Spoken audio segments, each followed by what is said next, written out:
Welcome back, Honors English 1 students, to Vocab Screencast. This is for Lesson 15 words. As we'll see momentarily, all of the words this week have a common root and common prefixes. They're either words that come from the root bene, which means good, think about the word bien in Spanish, or the word mal, the prefix mal, I should say, which, just like in Spanish, means bad. So all these words either have to do with positive things, being good or being kind or being helpful or being harmless, or mal things, being dangerous or harmful or evil. So let's get started.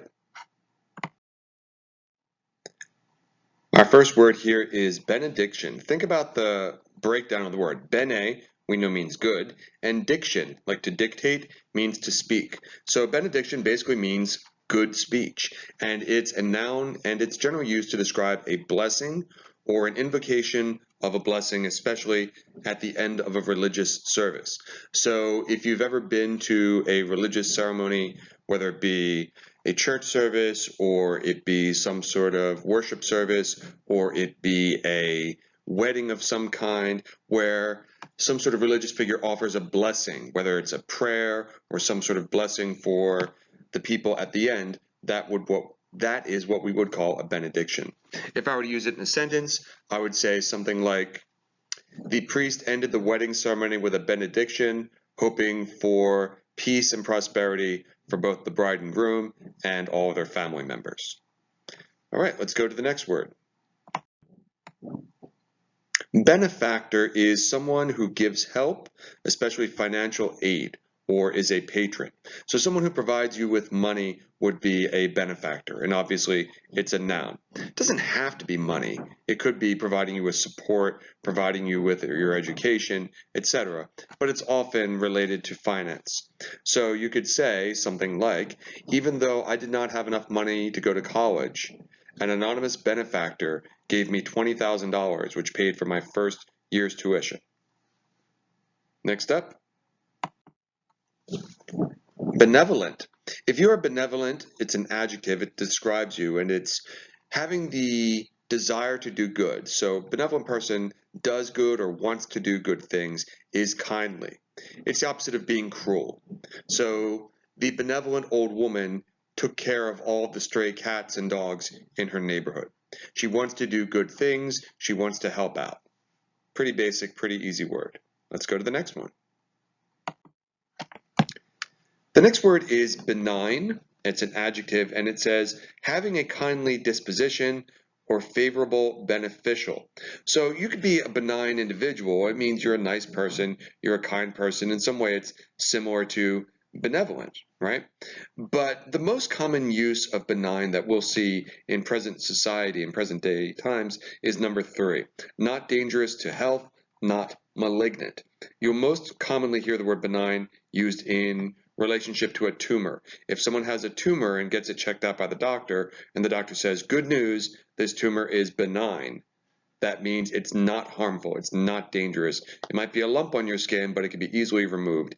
It's the opposite of a word that we'll see later, malignant, which would mean dangerous or harmful.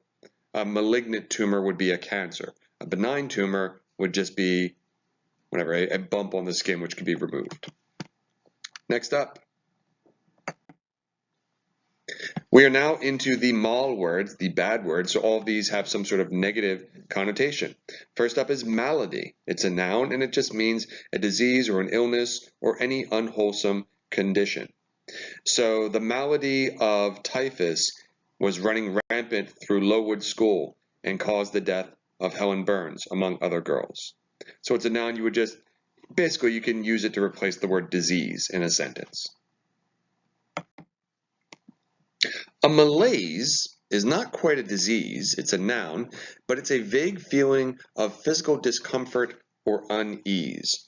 If you've ever had the feeling where you're just not quite feeling yourself, you don't feel sick necessarily, you're not throwing up, you don't have a sore throat, but you don't feel quite right. You feel a little bit in a daze or maybe a little uncomfortable, not the same as being in pain, but you just don't feel quite right. Something's a little bit off.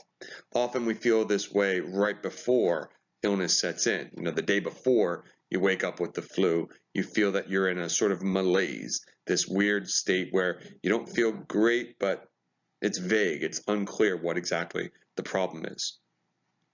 So if I were to use this in a sentence, I might say, Jennifer found herself in a malaise for several days after the death of her dog. She was not in pain, she just didn't quite feel herself or didn't quite feel right. Let's move on. Malevolence is the desire for evil or for harm to others. It's spitefulness. It's pretty much synonymous with the word evil. So, except evil as a noun, not evil as an adjective. You wouldn't say he was a very malevolent person instead of a very evil person. But you could say there was evil in his heart, there was malevolence in his heart. In noun form, malevolence and the noun evil would be interchangeable. So if I were to use this word in a sentence, I would say something like, I never realized that my friends could have such malevolence until I saw them bully and ridicule the new student in our school. I never thought they could have such terrible qualities and this desire to harm others. The next word is one that sometimes people confuse with malevolence, so just make sure we can tell them apart. The only real difference between them is part of speech. The word is malicious, it's an adjective, and it means showing or having the desire to harm or injure or cause pain to another. If you remember in the previous word we had the synonym spitefulness, which is a noun. Here it is to be spiteful, which is an adjective. So malicious is the adjective form of malevolence. Malevolence is the noun, it's something you possess. He had malevolence in his heart. Malicious is an adjective, it describes you. The malicious boy went around his sister's room pulling the heads off of all of her Barbie dolls. It's having this desire to hurt or cause pain to another person. Whether it be physical pain, you're going to lash out physically, or some other sort of psychological or emotional pain. Just a couple words left. Let's finish up. The word malign is a verb, and it means to tell evil or harmful lies about someone. That's a typo. It should say about, not about, B-O-U-T. So it is to be evil or harmful in adjective form. I will tell you that we will use malign almost exclusively as the verb. It's an action, it's something you do, and it's to tell evil or harmful lies. So it's not a white lie, or it's not a fib where you just say something because it's the easier thing to say or do to avoid telling the whole truth. To malign someone is to make up horrible lies. So when you hear rumors about your friends which are awful and you know they're untrue, you might say to the speaker, why would you want to malign my best friend like that? Why would you tell such lies about her? Why would you try to hurt her in such a way? And our final word is one that we've already covered in some capacity. The word is malignant. It's an adjective, and it's the opposite of benign.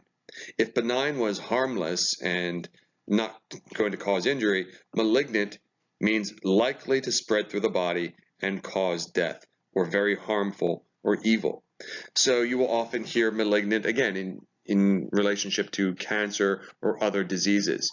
He had a malignant tumor which had to be removed, otherwise it might cause his death.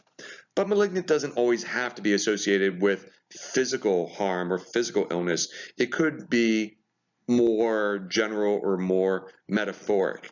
You could say something like, his malignant attitudes in life caused people to want to avoid him. So he was something about his attitudes, something about his beliefs, which are harmful or in some way dangerous. Someone who is horrifically racist, you could say, has malignant ideas which should be avoided and objected to. And that's all of our words for this week. Hopefully you guys have an easy time with the exercises. Please spread the word if you think this video is helpful. Tell your friends, and hopefully everyone does well in the quiz next week. See you soon.